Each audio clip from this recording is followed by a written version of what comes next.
Sveiki, malonus klausytojai, aš Monika Kuzminskaitė, sveikatos ir mitybos psichologė ir čia Šaukšto proto tinklalaidė. Šią savaitę rekomenduoju Jay Heinrichs knygą pavadinimu Aristotle's Guide to Self-Persuasion. Persuasion, įtikinėjimas, yra technika, kurios pagrindus žinome jau labai seniai. Plačiai naudojame politikoje, versle ir nusikaltimuose, kurie gal yra dviejų pirmųjų mišinys, bet principas tikrai toks, kad veiks universaliai, net jeigu naudosime ir toje srityje, kuri mums visada atrodo, jog labai toli nuo visų trijų, savo patiems. Garantijų, žinoma, niekas neduos, čia jums ne verslas, bet pasidomėti ir nuspręsti tikrai galima. Jay Heinrichs, Aristotle's Guide to Self-Persuasion. Valgyti veidrodžių karalystėje. Tokia tema pasirinkau šiai savaitei. Užtenka matyti savo valgančių ką nors ne itin sveiko atspindį, kad imtume blogai galvoti ne apie save, apie maisto skonį. Keista ar nekeista, bet galva valgyme dalyvauja gerokai daugiau, negu kad ji pati leidžia jums apie tai žinoti. Tyrėjai teigia, kad stebint save veidrodyje, o tai vienas iš efektyviausių savistabos būdų, sunku patiriamą diskomfortą priskirti savo, todėl įmamasi sekančio artimiausio taikinio – valgomo maisto. Taip valgyti pasidaro neskanu.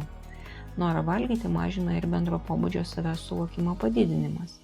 Eksperimente dalyviams parodžius prieš tai nesėkmingai atliktos užduoties video įrašą, dalyviai suvalgė gerokai mažiau ledų negu tie dalyviai, kurie šio įrašo nematė. Žiūrėjo filmą apie gamtą arba nežiūrėjo nieko. Šį paveikslą papildo ir kiti tyrimai. Manoma, kad žmonės, kenčiantys nuo persivalgymo priepuolių, visų pirma valgo dėl to, kad išvengtų savistabos, tai yra dėmesio savo patiems. Dažnai tokie žmonės kelia savo labai aukštus reikalavimus, ima dažnai patys save neigiamai vertinti ir tam, kad atsijungti nuo šio emocinio diskomforto ir neskirti dėmesio prasmingoms mintims, visą dėmesį labai siaurai sufokusuoja į artimiausios aplinkos stimulus. Na ir dar, praktikuojant jogą paprastai gerėja kūno signalų suvokimas, nuomonė apie kūną darosi labiau pozityvi ir, kaip jau galima būtų lengvai atspėti, mažėja valgymo sutrikimų simptomų. Taikiant dėmesingumo ir sąmoningo valgymo technikas, tai yra kontroliuojant reakcijas į įvairias emocinės būsenas, sąmoningai renkantis maistą, vystant geresnį alkio ir sotumo pojūčių suvokimą, stiprinant priėmimą savęs tokio, koks esi, persivalgymo priepuolių skaičius taip pat reikšmingai mažėja. Nam belieka pasakyti, žiūrėkit, ką valgot. Šiaip jau žiūrėti į veidrodį labai įdomus dalykas. Valgymo sutrikimų terapijoje yra labai baisus. Baisu gali būti ir neterapinėje aplinkoje, neužtektų būrio žmonių pirštų, kad užlenkti skaičiuojant visas istorijas, kur žmonės dangsto veidrodžius ar nevaikšto pro didelius langus, kad apeitų savo atvaizdą. Veidrodyje įvyksta akistata su savimi. Objektyvi, išsami ir nieko neslepianti. Kartais ji to ir lieka, o kitais kartais ji uždega labai ilgai liepsnojantį savigraužos laužą. Šiame tyrime nustatyta, kad jei meditacija prieš veidrodį yra orientuota į pozityvaus kūno funkcionalumo vertinimą, pavyzdžiui, kaip gerai, kad turiu kojas, kurios mane nešioja visur, kur nori. Tai veikia kaip funkcija sauganti nuo neigiamo kūno vertinimo ir net dar daugiau stiprina teigiamą kūno vertinimą. Nes dviejų minčių vienu metu galvoti negalima.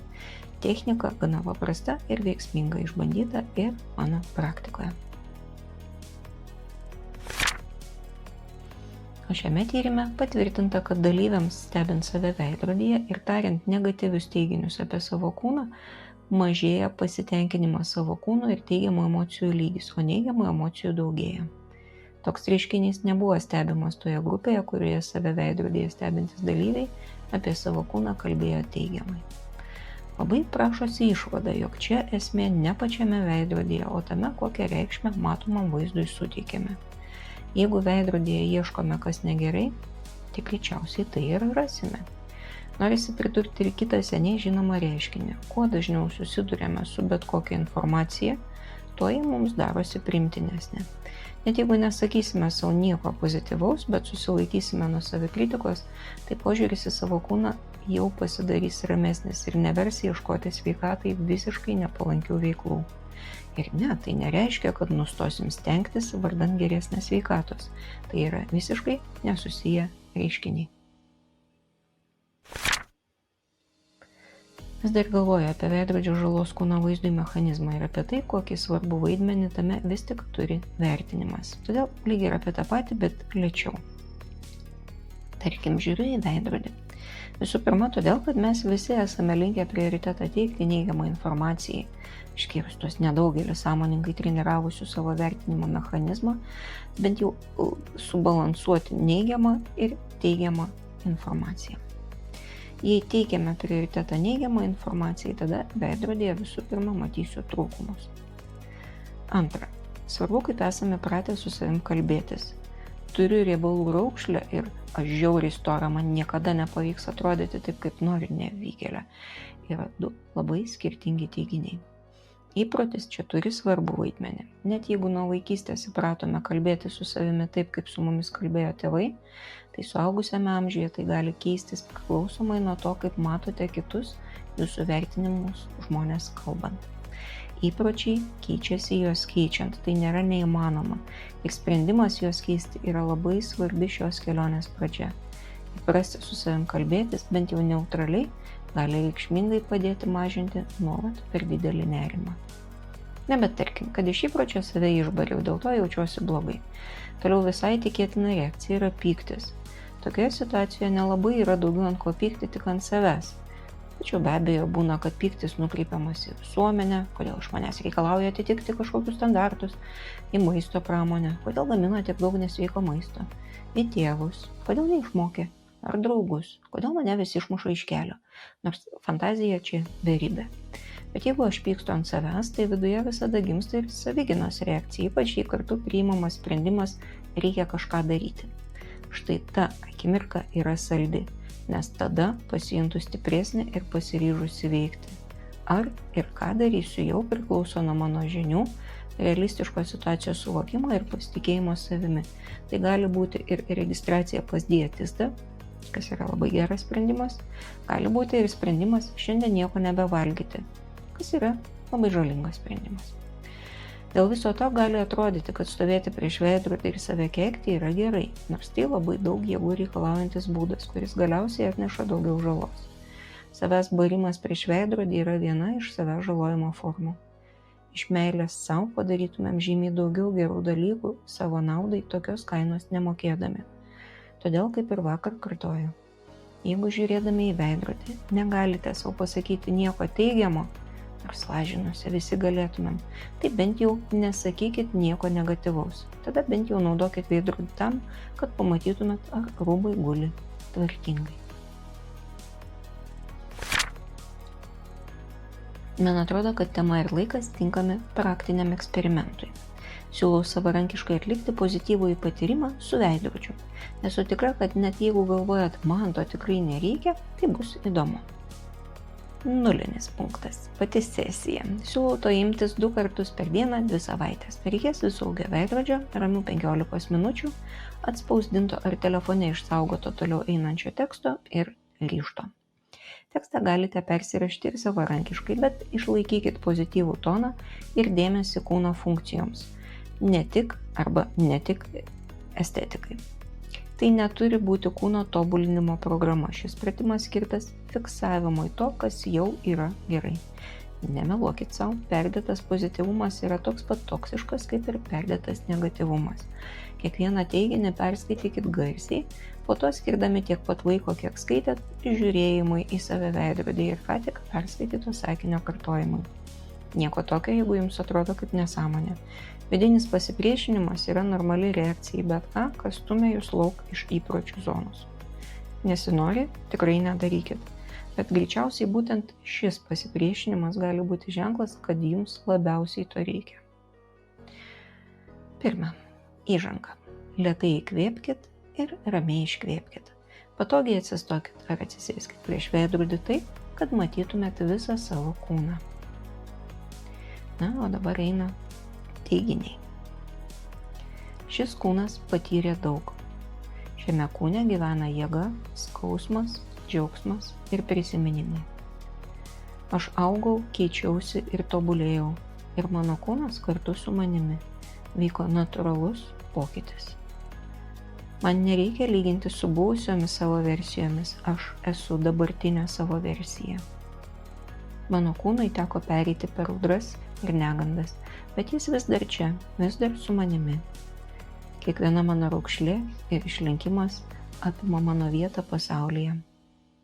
Mano rankos laikė, kūrė ir guodė. Mano rankose daug stiprybės. Mano kojos nešė mane per mano gyvenimo metus, esu dėkinga už kiekvieną žingsnį.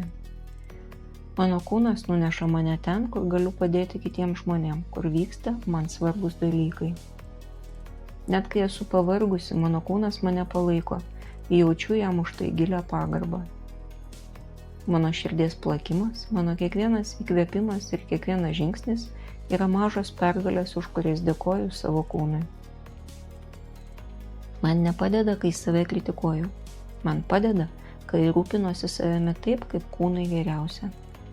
Nieko tokio, jeigu kai kurios dienos yra sunkesnės. Aš visada galiu būti gera savo. Man nereikia būti tobulai, kad gerbčiau save ir savo kūną. Man svarbu, kaip su savimi kalbuosi. Aš renkuosi ramius ir palaikančius žodžius, o ne gėdą ir kaltę. Aš leidžiu savo jausti visus jausmus. Aš leidžiu savo ilsėtis, augti ir gyti be jokios kaltės. Aš nusipelniau rūpestingai maitinti savo kūną, nesvarbu, kokius jausmus jis man kelia. Maistas yra degalai, būtinybė, o ne apdovanojimas ar bausmė. Aš renkuosi maistą, kuris rūpinasi manimi, o ne kontroliuoja mane. Man nereikia būti mažesniai, lieknesniai ar apvalesniai, kad būčiau verta pagarbos ir meilės. Aš jau dabar esu verta pagarbos ir meilės. Rūpintis savo kūnu reiškia jį gerbti, o ne jį riboti.